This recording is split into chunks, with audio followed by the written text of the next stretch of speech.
Hey, welcome to Hello High Five. I am super excited about today's topic because it is such an important part of marketing your school.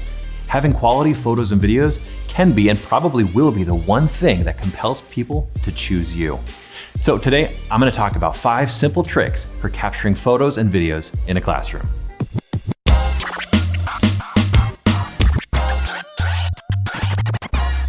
Number 1, remember to smile.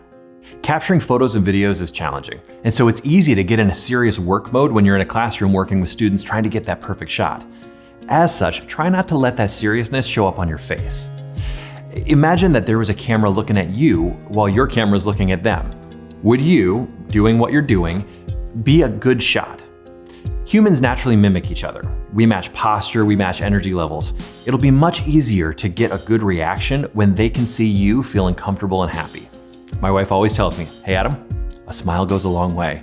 Number 2, stick around. So you slip into a classroom to snag a couple shots, and what happens? Somebody says something and there's a few chuckles, and now everyone knows you're there and they won't stop looking at you and the camera. This happens all the time, but give it a few minutes. I guarantee you the novelty of your presence is gonna wear off pretty quickly, so just hang tight. You'll probably be able to capture some more authentic moments if they get used to you being there. If they don't stop engaging you, or if the teacher's actually directing attention to your being there, that's fine, use it.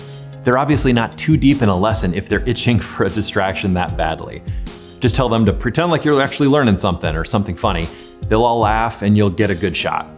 There is a second part to this though, and that is number 3, physically move. The last thing you wanna do is distract when learning is happening.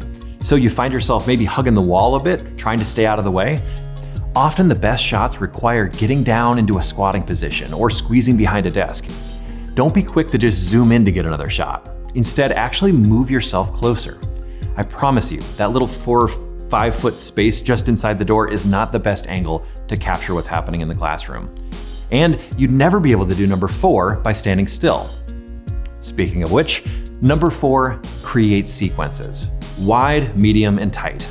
This is the classic rule for putting together a news package, but somehow outside of the production world, people just don't think this way.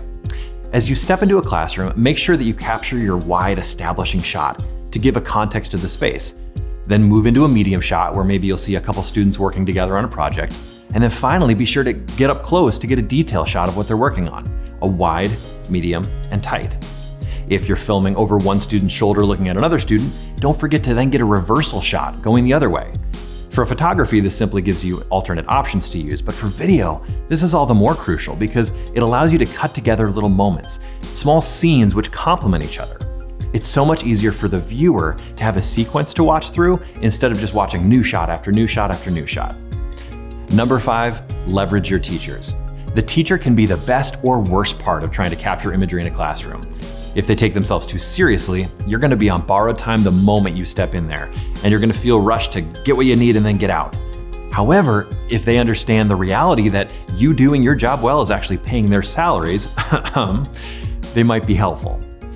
So the easiest answer to this is just to give them a heads up if you know that you're gonna need to be in their room. If that doesn't work logistically, remember number 1, just be as pleasant as you can. Giving them a heads up versus just dropping in randomly is also a great idea because they may have something planned for a different day of that week that is way more hands-on and visually interesting to capture. Okay, last thing I'll say with teachers, and especially when you're working with younger students, take them aside and quietly give them direction to squat down next to a student or ask a funny question. Again, if the teacher can smile big and be excited, well, the kid's gonna copy that energy and likely give you that perfect shot. All right, well, that's all for this one. Thanks for watching. Take a second to join our Hello High Five community page on Facebook to stay posted on when we put more of these bad boys out. Until next time, I'm Adam Everett Miller with Hello High Five.